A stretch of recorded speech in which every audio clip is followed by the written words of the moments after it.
Salut les juristes!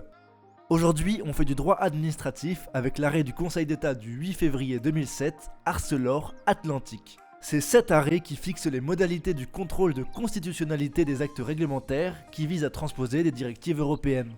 Au passage, si le contenu de la chaîne te plaît, n'hésite pas à t'abonner et à en parler autour de toi. D'abord, commençons par les faits. Le 13 octobre 2003 est adoptée par l'Union européenne une directive établissant un système d'échange de quotas d'émissions de gaz à effet de serre. Cette directive a été transposée, en ce qui concerne les usines de la sidérurgie, par un décret du 19 août 2004. Mais la société Arcelor, sur le fondement d'une atteinte au principe d'égalité, va attaquer ce décret de transposition devant le Conseil d'État. Les arguments de la société reposaient sur le fait que le principe d'égalité était un principe à valeur constitutionnelle. Selon elle, il devait donc primer sur toute autre norme, notamment les obligations issues du droit de l'Union. Le Conseil d'État devait alors se prononcer sur la possibilité, pour le juge administratif, de contrôler la conformité d'un décret transposant à l'identique une directive européenne à la Constitution. Mais quel principe s'oppose exactement? Pour bien comprendre, voici un petit rappel. L'arrêt du Conseil d'État du 30 octobre 1998, Saran et Levaché, avait fixé la suprématie de la Constitution dans l'ordre interne. Ce raisonnement avait été également repris dans l'arrêt Fraisse de la Cour de cassation, qui s'affiche en haut de votre écran. C'est donc ici notre premier principe, la suprématie de la Constitution dans l'ordre interne.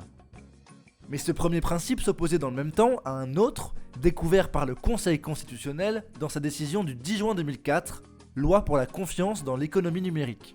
Dans l'arrêt de 2004, le Conseil constitutionnel avait déduit de l'article 88-1 de la Constitution une obligation constitutionnelle de transposer les directives.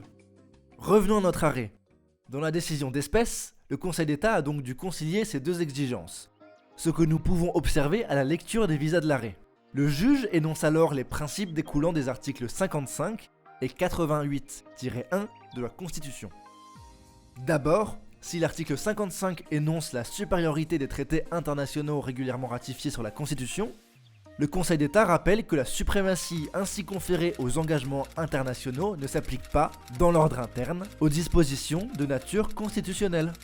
Quant à l'article 88-1, qui énonce que la République participe aux communautés européennes et à l'Union européenne, le juge en rappelle la conséquence, selon laquelle il existe une obligation constitutionnelle de transposer une directive. Selon le juge, pour concilier ces deux principes, le contrôle de constitutionnalité des actes réglementaires de transposition doit respecter des modalités particulières. Mais quelles modalités? Le Conseil d'État affirme que le juge, lors de son contrôle, doit rechercher s'il existe une règle ou un principe général du droit communautaire qui, eu égard à sa nature et à sa portée, garantit, par son application, l'effectivité du respect de la disposition ou du principe constitutionnel invoqué. C'est-à-dire que pour arbitrer, le juge doit d'abord vérifier si un principe équivalent existe au sein du droit communautaire. Plus concrètement, cela signifie que le juge doit rechercher s'il existe un équivalent du principe constitutionnel dans les traités ou dans les principes généraux du droit de l'Union. Cela va entraîner deux possibilités. Si un principe équivalent existe dans le droit ou les principes communautaires, le juge administratif doit alors contrôler la compatibilité du décret de transposition avec le droit de l'Union européenne. Cela revient à contrôler la compatibilité de la directive avec le droit européen. En revanche, s'il existe une difficulté sérieuse, le juge devra saisir la Cour de justice d'une question préjudicielle quant à la validité de la directive. Mais, s'il n'existe pas de principe équivalent garanti par le droit ou les principes de l'Union, le juge doit alors contrôler la conformité du décret de transposition à la Constitution. Avec ce raisonnement, le juge administratif a donc fixé les modalités, peu évidentes au premier abord, du contrôle de constitutionnalité des actes de transposition d'une directive européenne. En l'espèce, les amis, le Conseil d'État avait trouvé un principe équivalent au principe d'égalité dans le droit communautaire, mais a considéré que la question de la compatibilité de la directive à ce principe posait une difficulté sérieuse.